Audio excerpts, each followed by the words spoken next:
नवरात्रि का 7वां दिन देवी मां कालरात्रि की सुने पौराणिक कथा।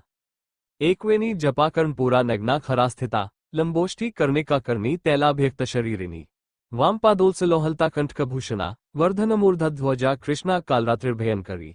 जिसका अर्थ है कि मां कालरात्रि का वर्ण रात्रि के समान काला है, परंतु वे अंधकार का नाश करने वाली है। दुष्टों व राक्षसों का अंत करने वाला मां दुर्गा का ये रूप देखने में अत्यंत भयंकर लेकिन शुभ फल देता है, इसलिए मां शुभंकरी भी कहलाई जाती है।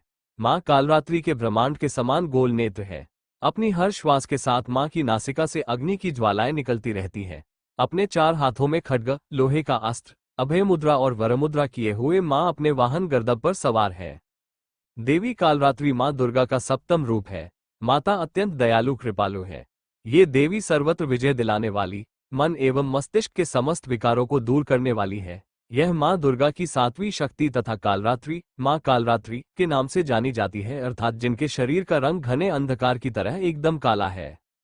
नाम से ही जाहिर है कि इनका रूप भयानक है। सिर के बाल बिखरे हुए हैं और गले में विद्युत की तरह चमकने वाली माला है। अंधकार में स्थितियों का विनाश करने वाली शक्ति है कालरात्रि। काल से भी रक्षा करने वाली यह शक्ति है। इस देवी के 3 नेत्र हैं। ये तीनों ही नेत्र ब्रह्मांड के समान गोल है। इनकी सांसों से अग्नि निकलती रहती है। ये गर्दभ की सवारी करती है। ऊपर उठे हुए दाहिने हाथ की वर मुद्रा भक्तों को वर देती है। दाहिनी ही तरफ का नीचे वाला हाथ अभय मुद्रा में है, यानी भक्तों हमेशा निडर निर्भय रहो। बाईं तरफ के ऊपर वाले हाथ में लोहे का कांटा तथा नीचे वाले हाथ में खड्ग है। इनका रूप भले ही भयंकर हो, लेकिन ये सदैव शुभ फल देने वाली मां है, इसीलिए ये शुभंकरी कहलाई, अर्थात इनसे भक्तों को किसी भी प्रकार से भयभीत या आतंकित होने की कतई आवश्यकता नहीं।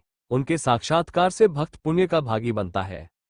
कालरात्रि की उपासना करने से ब्रह्मांड की सारी सिद्धियों के दरवाजे खुलने लगते हैं और तमाम आसुरी शक्तियां उनके नाम के उच्चारण से ही भयभीत होकर दूर भागने लगती हैं। इसलिए दानव, दैत्य, राक्षस और भूत प्रेत उनके स्मरण से ही भाग जाते हैं। ये ग्रह बाधाओं को भी दूर करती हैं और अग्नि, जल, जंतु, शत्रु और रात्रि भय दूर हो जाते हैं। इनकी कृपा से भक्त हर तरह के भय से मुक्त हो जाता है। बोलो जय माता दी।